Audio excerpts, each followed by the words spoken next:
تو یہاں بھی معاملہ یہ ہے کہ میاں بیوی کا آپس کا تعلق بس مفاد کا تعلق ہوتا ہے، وہ ایک ہمیشہ کا محبت والا رشتہ، ایک دوسرے پر نچھاور ہو جانے والا نہیں رہ گیا۔ اس کے برعکس اسلام نے جو نکاح کا نظام بنایا ہے وہ ایک بڑے مضبوط بنیادوں پر اور مختلف رولز پہ بنایا ہے کہ میاں کا کردار اپنا ہے، بیوی کا کردار اپنا ہے، یہ ایک ہی گاڑی کے دو پہیے ہیں اور دونوں اپنی اپنی جگہ پہ لگیں گے۔ اور حضرت علی فرماتے ہیں کہ اللہ کے نبی کے پاؤں کی جو ٹھنڈک ہے نا وہ میرے پیٹ پہ محسوس ہونے لگی، آپ اتنا بے تکلفی سے ہمارے درمیان میں بیٹھ گئے۔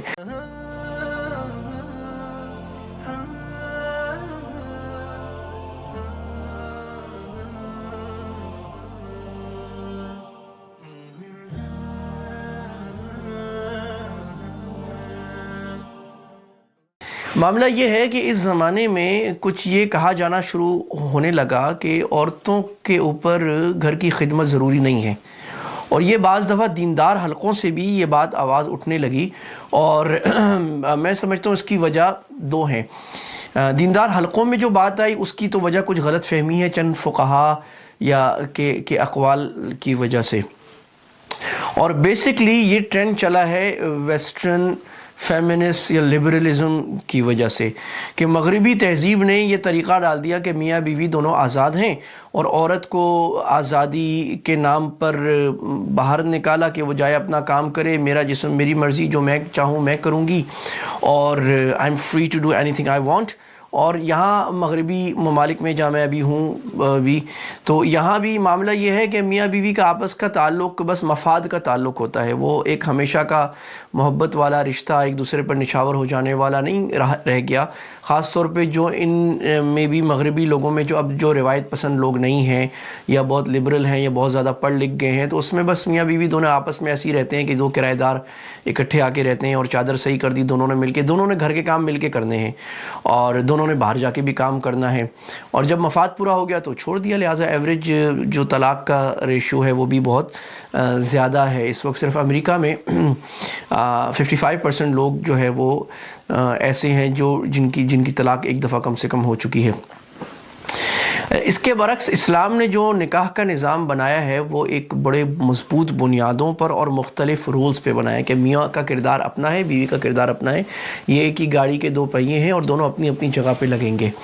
تو یہ جو ہمارے ہاں بات آئی کہ عورت کے ذمے گھر کا کام نہیں ہے، اس کی حقیقت کیا ہے؟ آئیے کچھ احادیث کے روشنی میں دیکھتے ہیں۔ یہ کتاب ہے مولانا یوسف شبیر صاحب کی، جو میرے بہت اچھے دوست ہیں، اور یہ کتاب انہوں نے مجھے تحفہ بھی دی ہے، یقیناً سن بھی ہوں گے، ان تک پہنچ جائے گی یہ ویڈیو۔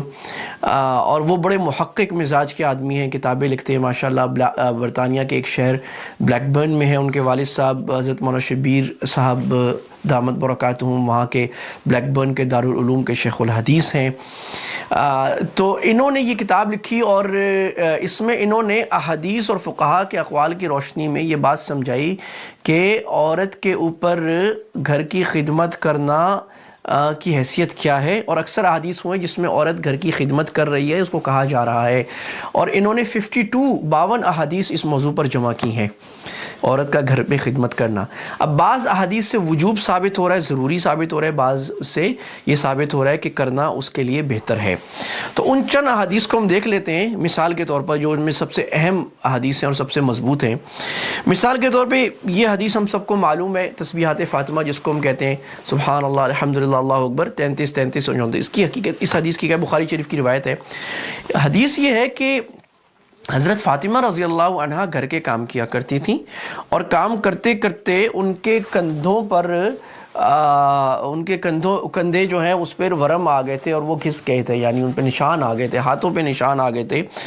اور مدینہ میں جب غنیمت آنا شروع ہوئی تو سب کو خادم ملنا شروع ہوئے، تو حضرت فاطمہ کو حضرت علی نے کہا بھائی تم بھی خادم لے لو، سب کو بٹ رہے ہیں تو ہمارا بھی حصہ بنتا ہے۔ تو یہ اللہ کے نبی صلی اللہ علیہ وسلم کی خدمت میں گئیں، اور آپ اس وقت نہیں تھے تو واپس آ گئیں۔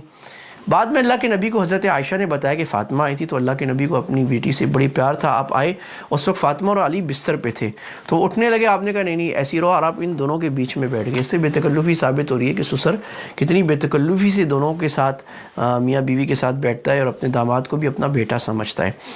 اور حضرت علی فرماتے ہیں کہ اللہ کے نبی کے پاؤں کی جو ٹھنڈک ہے نا وہ میرے پیٹ پہ محسوس ہونے لگی. آپ اتنا بے تکلفی سے ہمارے درمیان میں بیٹھ گئے.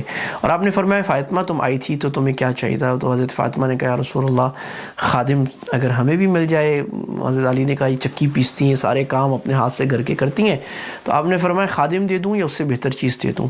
تو انہوں نے کہا صحابہ تھے، انہوں نے کہا جی بہتر دے دیں. تو آپ نے ان کو تسبیحات فاطمہ بتائیں کہ سونے سے پہلے، بستر پہ جانے سے پہلے یہ 33 دفعہ سبحان اللہ، الحمدللہ 34 دفعہ اللہ اکبر، یا 33 دفعہ تینوں چیزیں، اور آخر میں لا الہ الا اللہ وحدہ لا شریک لہ لہ الحمد وهو علی کل شیء قدیر پڑھ لے. اس سے کیا ثابت ہو رہا ہے کہ جنت کی بیٹی اور حضرت علی، امام علی رضی اللہ تعالیٰ عنہ کے ساتھ گھر کے کام کیا کرتی ہیں. اور ابن شیبہ کی جو روایت ہے اگرچہ کچھ ضعیف ہے لیکن اس سے استدلال امام سرخسی نے اور باقی حضرات نے کیا ہے کہ وہ روایت بھی یہ بتاتی ہے کہ اللہ کے نبی نے جب دونوں کی شادی ہوئی تو حضرت علی کو کہا تم باہر کے کام کرو گے، اور حضرت فاطمہ رضی اللہ عنہا سے کہا کہ تم گھر کے کام کرو. ویسے جو حضرات یہ کہتے ہیں کہ عورت گھر کے کام نہیں کرے گی تو کرے گی کیا؟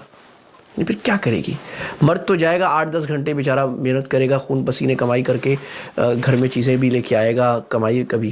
تو عورت پھر ونڈو شاپنگ کرے گی، ڈولمن مال جائے گی، وہ اپنی دوستوں کے ساتھ وہ کیا کہتے ہیں اس کو جو لنچ پہ پارٹیاں کرتی ہیں خواتین ڈیفینس میں بیٹھ کے، تو کیا کرے گی پھر؟ یعنی یہ کچھ سمجھنے کی بات ہے نا کہ جب مرد اتنے کام کر رہا ہے تو عورت کے ذمہ بھی اللہ نے کوئی کام ہی رکھا ہوگا تبھی کرے گی.